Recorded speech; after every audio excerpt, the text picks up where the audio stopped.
हमारे YouTube channel में आप सभी का स्वागत है। आज हम इंटरनल विंटर मूवीज़ के बारे में बताने जा रहे हैं। हमारे YouTube चैनल के बेल आइकन को दबाना ना भूलें। 70 सालों तक कोई नहीं जानता था। ये पहली फिल्म है जो 7 लाख हंगेरियन लोगों की वो कहानी और वो तकलीफें दिखाती है जो सोवियत लेबर कैंप्स में उन्हें झेलनी पड़ी थी। साल 1944 के हंगरी में सोवियत राज था, जहां एक परिवार क्रिसमस मना रहा था और इस दौरान एगी नाम की एक लड़की ने अपनी माँ से कहा कि वो आखिर खुशियाँ क्यों मना रहे हैं, जबकि वो जानती है कि उसके पिता कभी घर वापस नहीं आएंगे। और ये बात उसकी माँ को अच्छी नहीं लगी। एगी ने अपनी माँ से उस रात कहा कि वो भूल चुकी है उसके पिता आखिर दिखते कैसे हैं, और उसकी माँ इरिन भी धीरे धीरे अपने पति का चेहरा भूलने लगी थी। अगली सुबह उनके घर एक पोस्टमैन आया जिसने उन तक एक ऐसी खबर पहुंचाई जिससे उनकी जिंदगी हमेशा के लिए बदलने वाली थी। सोवियत सिपाही हर उस इंसान को बंदी बना रहे थे जिनके पूर्वज जर्मनी से हैं, और उन्हें बंदी बनाकर वो अपने साथ उन्हें लेबर कैंप में ले जा रहे थे। इरिन को भी दूसरों की तरह बंधुआ मजदूर बना दिया गया।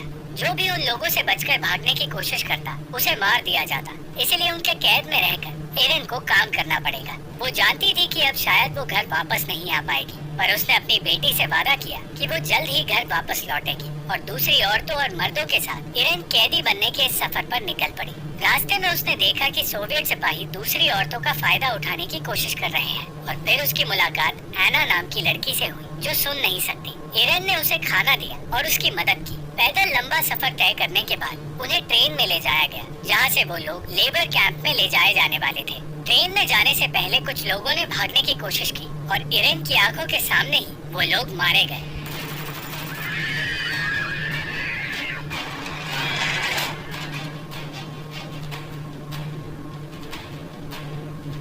ट्रेन में मौजूद सारी औरतें एक दूसरे को अपने अपने बारे में बताने लगी, और उस सफर में इरिन ने एना का ऐसे ख्याल रखा जैसे कि वो उसी की बेटी हो। और कुछ दिनों बाद वो लोग कैंप तक पहुँचे।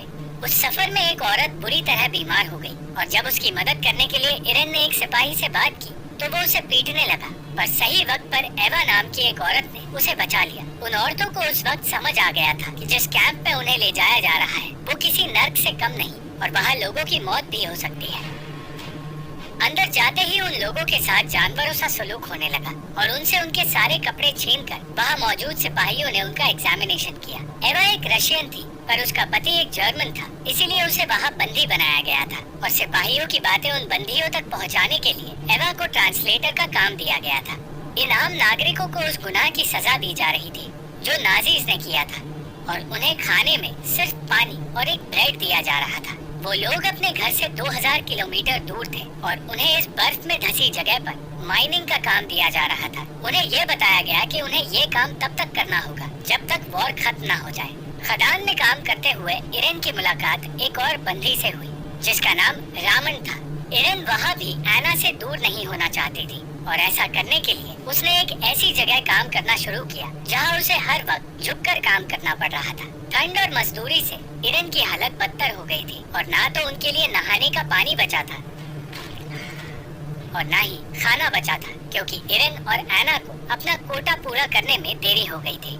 अगले दिन भूखे पेट इरिन से काम नहीं किया जा रहा था, और इसलिए उसने दूसरे कैदी से विनती की कि वो उसके लिए और एना के लिए खाना बचा कर रखे, पर वो आदमी इसके बदले इरिन के करीब आने की मांग करने लगा। जब एना ने इरिन को ऐसा करने से रोका तो उस रात भी उनके लिए खाना नहीं बचाया गया। ऐसे ही उन दोनों के लिए बिना खाए 3 दिन बीत गए, और भूख के मारे इरिन एना को दोष देने लगी। अगले दिन इरिन ने एना को छोड़ दिया और अपना काम पूरा करके वो खुद खाने चली गई, और देर रात एना काम पूरा करके भूखे पेट वहाँ आई, पर फिर उसने देखा कि इरिन ने उसके लिए भी खाना बचा कर रखा था।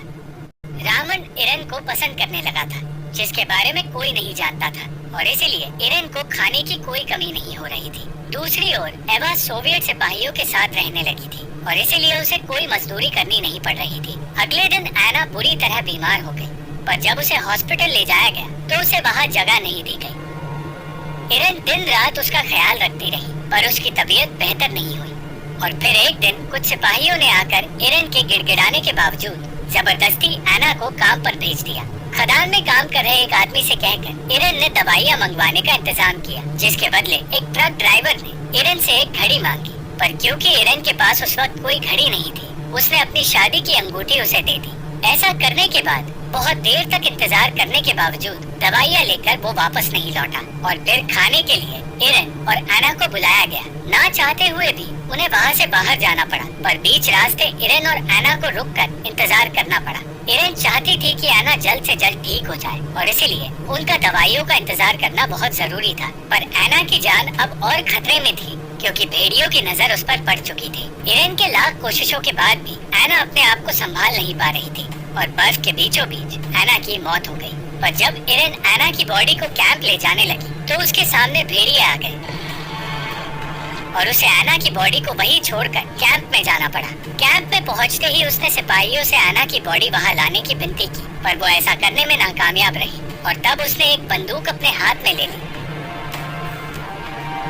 जिस वजह से उसे बेहोश कर एक काल कोठरी में बंद कर दिया गया। कई दिनों तक उस काल कोठरी में उसे बिना खाए पिए रहना पड़ा और बिना खाए पिए उसकी हालत बिगड़ती गई और वो हेलुसिनेट करने लगी।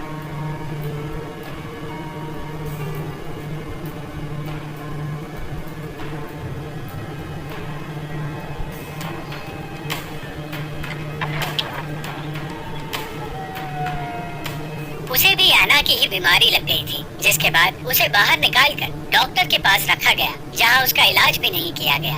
रामन को जब एरन के बीमार होने की खबर मिली तो वो उसे हर जगह ढूंढने लगा और आखिरकार वो उसे मरीजों के उस कमरे में बीमार पड़ी मिली जहां जानवरों की तरह उन्हें रखा गया था। एरन अब अपने सपनों की दुनिया में बंद चुकी थी, पर रावण ने उसे उस दुनिया से बाहर निकाला क्योंकि वो जानता था कि अगर वो सोती रही तो उसकी मौत हो सकती है। और फिर उसने डॉक्टर को रिश्वत देकर एरन का इलाज करवाया। रावण उसका ख्याल रखने लगा और तब पहली बार उन दोनों की बातचीत हुई। एरन को रावण का इस तरह उसका ख्याल रखना अच्छा लग रहा था, पर फिर उसने पूछा कि वो उसकी मदद आखिर कर क्यों रहा है। तब रावण ने कहा कि वो उसे पसंद करता है और उसने कहा कि यहाँ से वो लोग वापस घर नहीं जाने वाले, इसलिए उसे अपने परिवार को भूलकर यही जीना सीखना होगा। रावण उसके करीब आने की कोशिश करने लगा, पर एरन ने कहा कि वो अपने पति को धोखा नहीं दे सकती। कुछ दिनों बाद एरन के डॉक्टर को खबर मिली कि हिटलर की मौत हो गई है और अब वॉर खत्म होने वाला है। ये बात जानकर कि वो अब दूसरे कैदियों के साथ अपने घर वापस जा सकती है, एरन बहुत खुश हो गई, पर वो अब तक पूरी तरह ठीक नहीं हुई थी। जब अगली सुबह वो हॉस्पिटल से बाहर निकली तो उसने देखा कि वहाँ सिर्फ सिपाही है और कैंप में कोई भी कैदी मौजूद नहीं है। वो ये सोचकर सामान बांधने लगी थी कि जल्द ही उसे घर भेज दिया जाएगा, पर फिर वहाँ दूसरी औरतें आई और उन्होंने बताया कि सुबह ये अनाउंसमेंट हुआ था कि उन्हें वहीं रहकर काम करना होगा और ये ऑर्डर्स सोवियत प्रेसिडेंट स्टालिन के थे। ये बात जानकर उसकी हिम्मत टूट गई और उसे समझ आया कि शायद वो हमेशा के लिए यही फंस चुकी है। वो अब फिर से काम पर लग गई थी, पर रावण से मिलकर उसने कहा कि वो यहाँ से निकलकर अपनी बेटी के पास जाना चाहती है। वो रावण की तरह ही जिंदा रहने के सारे तरीके अपनाना चाहती है, पर उसने कह दिया कि उन दोनों के बीच कुछ नहीं हो सकता। रावण ने उसे सिगरेट्स बनाना सिखाया जिससे वो सिपाहियों को रिश्वत दे सके और इस तरह वो पहले से बेहतर तरीके से वहाँ जीने लगी। एवा रावण और एरन को साथ देखकर उन पर नजर रखने लगी, पर वो उन दोनों के बीच नहीं आना चाहती थी। एरन को सिखाया गया कि इस जगह उसे सिर्फ खुद के बारे में सोचना होगा और खुद के इन्हीं रूल्स को तोड़कर रावण उसकी मदद सिर्फ इसलिए कर रहा था क्योंकि वो उससे प्यार करने लगा था। एक रात एवा ने बताया कि उसे बीमारी हो गई है, जिस वजह से उसे सिपाहियों ने निकाल दिया है। उसने एरन से दवाई मांगी पर एरन ने दवाइयाँ देने से इनकार कर दिया। वो अब पूरी तरह बदल चुकी थी और सिर्फ खुद के बारे में सोच रही थी और उस रात एवा को ये बात पता चल गई। एक दिन काम करते वक्त रावण को चोट लगी और तब एरन ने उसे बचाने के लिए वो सब कुछ किया जो वो कर सकती थी। रावण को घायल देखकर उसे एहसास हुआ कि वो भी उससे प्यार करने लगी है और उस दिन उन दोनों का अफेयर शुरू हो गया, जिसे जारी रखने में एवा ने उनकी मदद की। वहाँ रहकर उन सारे कैदियों को 4 साल हो गए थे और इस बीच एवा ने अपनी बेटी को भी जन्म दिया, जिसे एरन भी संभाल रही थी। एरन वही अपनी दुनिया बसाने लगी थी, पर फिर एक दिन कुछ ऐसा हुआ जिसका किसी को अंदाजा भी नहीं था। एवा और एरन को खबर मिली कि आखिरकार उन्हें रिहा किया जा रहा है और उन सारे नागरिकों को और एवा और उसकी बेटी को हमेशा के लिए आजादी मिल गई। वो कैंप जहाँ उन्हें तड़पाया गया, जहाँ बहुत सी मौतें देखी गई और बहुत सी दोस्तियाँ हुई और नए रिश्ते बने, वही कैंप हमेशा के लिए खाली हो गया और जर्मन्स और हंगेरियंस को अपने अपने देश भेजा जाने लगा। हंगरी का वो हिस्सा जहाँ रावण रहता था अब यूगोस्लाविया का हिस्सा बन चुका था और इसलिए उसे हंगरी में रहने की इजाजत नहीं दी गई। इस बात का ये मतलब था कि रावण और एरन कभी एक दूसरे से नहीं मिल पाएंगे। उस सिपाही ने उनसे कहा कि उनके लिए अपने घर ना जाना ही बेहतर रहेगा और अगर उन्हें साथ रहना है तो अपने आप को जर्मन करार कर उन्हें जर्मनी में रहना होगा। इरन को अब ये फैसला लेना होगा कि उसे अपने परिवार के पास हंगरी वापस जाना है या रामन के साथ जर्मनी में रहकर अपना भविष्य तय करना है। और जब अपनी नेशनैलिटी बताने की बारी आई तो रामन ने जर्मन बताकर इरन का इंतजार करना शुरू कर दिया। पर फिर रामन को लगने लगा कि इरन शायद उसके साथ नहीं आएगी। जिस ट्रक में उन्हें जर्मनी ले जाया जा रहा था वो ट्रक वहाँ से निकलने लगी, पर फिर सही वक्त पर वहाँ इरन आई और ट्रक की तरफ दौड़ी।